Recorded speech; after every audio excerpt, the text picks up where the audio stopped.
This fall, as the nation continues to battle the COVID 19 pandemic, Black CEOs and young Black leaders from across the country teamed up for a series of conversations about vaccine hesitancy and misinformation, with a specific focus on questions from young people about the vaccine.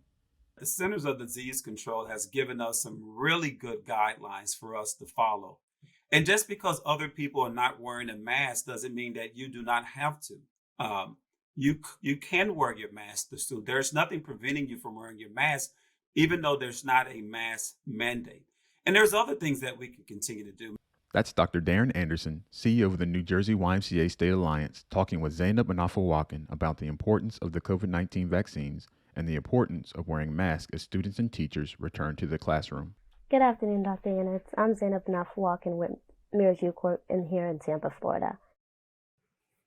And how are you, Zainab? I'm once again, thank you for the invitation. My name is Dr. Darren Anderson, and I serve as the CEO of the New Jersey YMCA State Alliance, where I had the pleasure of working with 31 corporate YMCAs throughout the state.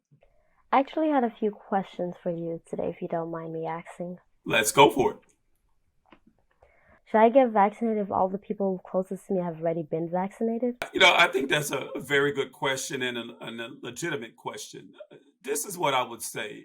Those of us that are in public health, and especially government leadership, we would love to see 100% of Americans vaccinated. But we do understand that that's not necessarily going to be the case. I mean, we do have those that have religious and as well as medical conditions that does not allow them to be vaccinated. And some of them may actually be some of your family members or some of your close friends or relatives. And because of that, we will want to also protect them. So if you are eligible and you do not have these exemptions, we encourage everyone to be vaccinated, not only to further protect themselves, but also to protect others. And also, you may have a little brother or sister, and I'm sure you have little cousins that look up to you and you can run around outside and they want to come over and visit with you during the holidays. Our young children, ages 5 to 12, at this moment are unable to be vaccinated. So if you become vaccinated, that means you're further protecting them because they cannot protect themselves. Thank you. You explained it in a much better way. I have a second question. Yes. Well, I know that since it's not mandatory for schools to require vaccinations, and it's also not really mandatory for schools to require masks in my state right now. Is there any other measures or initiatives that could be taken to get people to understand more of a risk, so it'll be more widespread and they will take more protective measures? I do believe that here in America, we all have our rights. There are certain things that we cannot be forced to do or coerced to do. What I would say is that the Centers of Disease Control has given us some really good guidelines for us to follow. And just because other people are not wearing a mask doesn't mean that you do not have to. You can wear your mask to school. There's nothing preventing you from wearing your mask, even though there's not a mask mandate.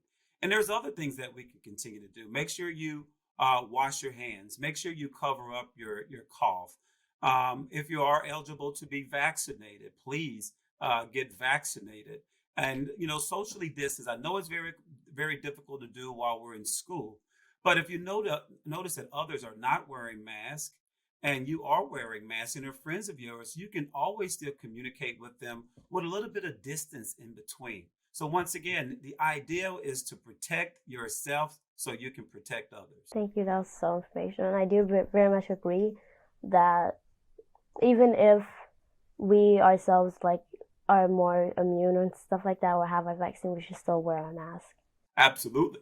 I would encourage us all to continue to wear a mask, especially if you're riding in close proximity with someone. And the Centers of Disease Control says that you're at higher risk if you're spending more than about 15 minutes within that 3 foot, 2 foot, 1 foot range. But we know that even if it's two people who are not unvaccinated and one is wearing a mask, you lower your risk. If both of you are wearing a mask, then you lower your risk even more. But if both of you are wearing a mask and you're vaccinated, we continue to lower the risk.